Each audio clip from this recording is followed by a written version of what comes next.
Hello, this is cjhoyle. Today is Saturday, January the 30th, 2021, and I'm standing here in front of the entrance to Trinity Bellwoods Park at the intersection of Queen Street West and Strachan Avenue. Today I'm riding the bicycle that I call my green machine, which as you can see has an action camera mounted on the front of it. And in this video I'm going to be riding in the east direction from here and filming part 2 of my narrated tour of Queen Street West. Alright, so starting here from Strachan Avenue, I begin my way heading in the east direction. Before I get too far in this video, I want to emphasize that this is being filmed during the stay-at-home order from the second wave of the COVID-19 pandemic.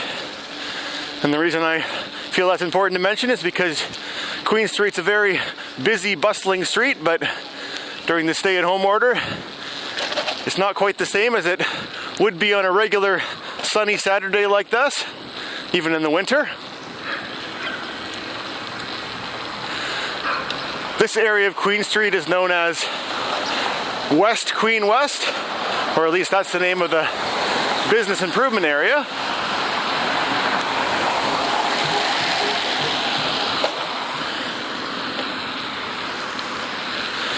And in the last video that I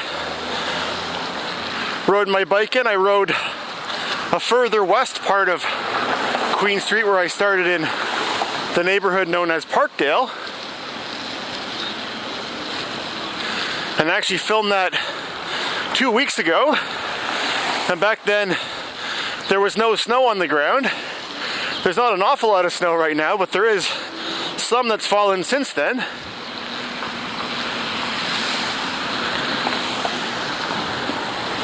And the reason why I've been making these videos about Queen Street is because prior to that, I've been making bike riding videos about streets in Toronto that had received bike infrastructure, and in other words, they had become more suitable for riding a bike on. But then the province-wide stay-at-home order went into effect, which really encouraged people to stay home as much as possible, which meant that the amount of traffic on streets got reduced quite a bit. So a lot of streets that I wouldn't normally want to ride my bike on, like Queen Street, became a lot more pleasurable for riding on. So I decided this would be a perfect opportunity for me to make videos of these streets. And I should mention, with this stay-at-home order, it doesn't mean that everyone is required to stay home at all times. There are of course exceptions to that rule, and one of those exceptions is getting exercise. And that's my reason for being out here today. I like to get my exercise outdoors, and today's a really nice sunny day with very blue sky, no clouds in the sky, so it's a perfect day to get out here and ride. And of course I decided to bring my camera with me so I could film the experience to share it with those of you who are watching from home. We're just at Bathurst Street now. We've got a red light to wait for. Bathurst Street, you can see, has streetcar tracks on it. It has a streetcar that runs north-south along it, and so does Queen Street here as well, I should mention. That's what those, that concrete that runs down the middle of the street is, with those metal trucks. There are streetcars, and actually you can see buses. The 501 says Queen to Long Branch bus there. A lot of the time the city runs streetcars, or trams as they're known in some other cities, along this route, but for whatever reason they're running, or they seem to be running, mostly buses right now.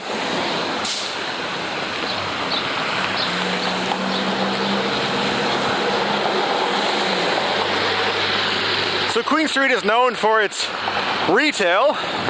There's lots of stores and restaurants and things along most of the length of Queen Street, including the Queen Street East, which we're not going to get into in this video, but I'm sure eventually I'll get my bike over there and I'll film some videos on Queen Street East. We're just at Portland Street now, waiting for another red light.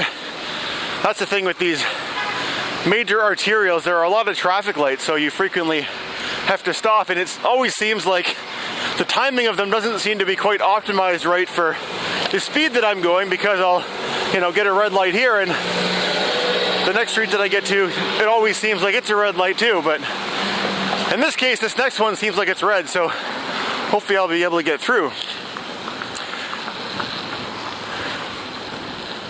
So for filming this video, I'm riding the bike that I call my green machine, which is an old mountain bike frame that I've kind of adapted for city use. I've been riding this bike for quite a long time.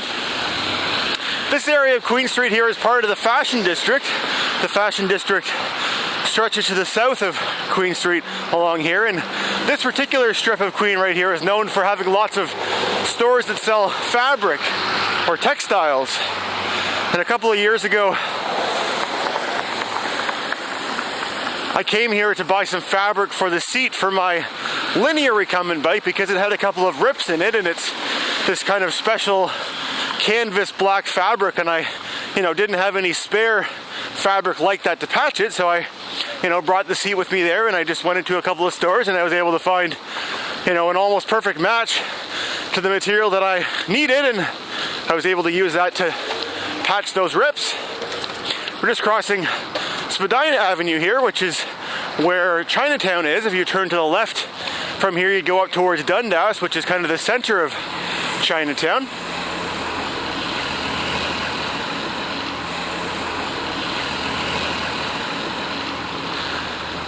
This stretch along here of Queen Street is, known for having the very sort of commercial stores along here. Over on the left, that light brick building, that's the Mountain Equipment Co-op store, or at least the new one, or MEC. They, for most of the time that I lived in Toronto, they had their store down on King Street, about sort of 2 or 3 blocks to the south of here, but a couple of years ago they built a new store there. I guess the idea was to be more in the, in the retail areas, where King Street's sort of more condos and residential stuff now, so I guess if they thought it made more sense to move the store up here.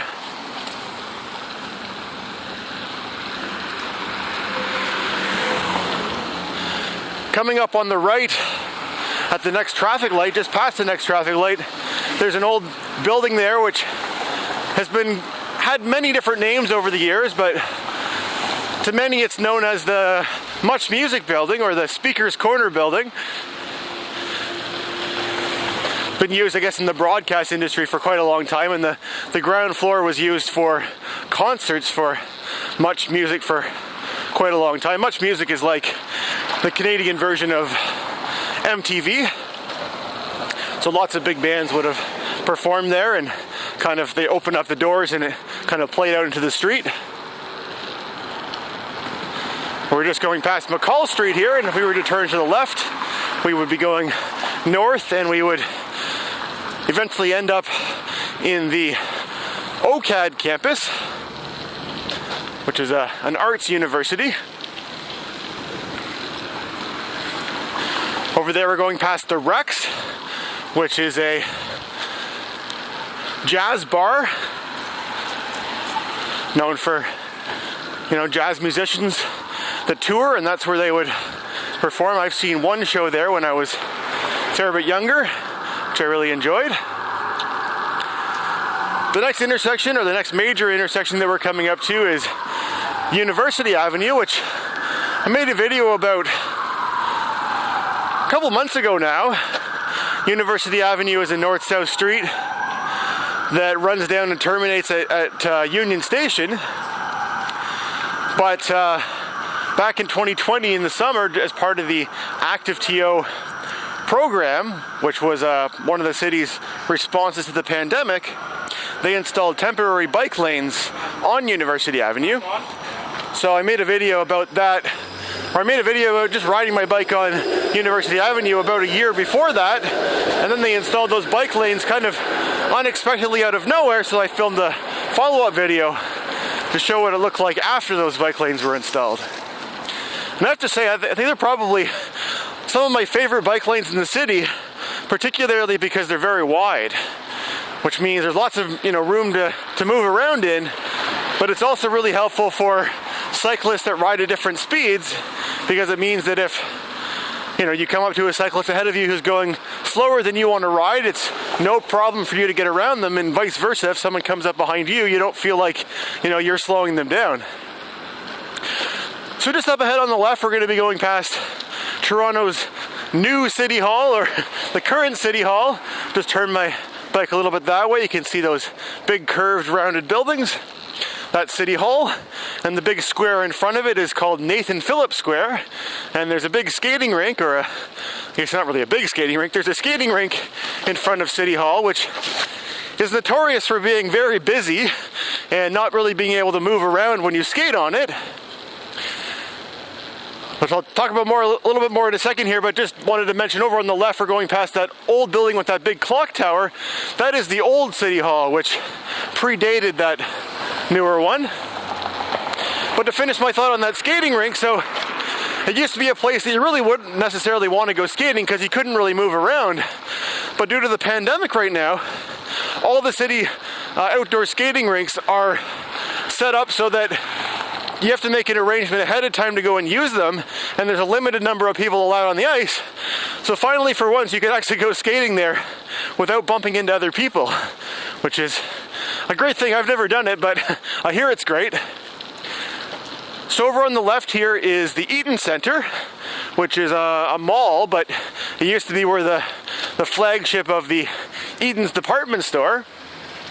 And then over on the right, that building that opposes it is where the Hudson's Bay Company, or the Bay, where their department store is. But prior to that, originally it was the Simpsons department store. So basically you had two department stores that were across from one another. So this is a place that a lot of people would come to do their shopping. We're just waiting at this traffic light here, which is really just a pedestrian crosswalk to get across between those two stores. And this next traffic light up ahead is Yonge Street, which is where Queen Street West continues and changes names and becomes Queen Street East.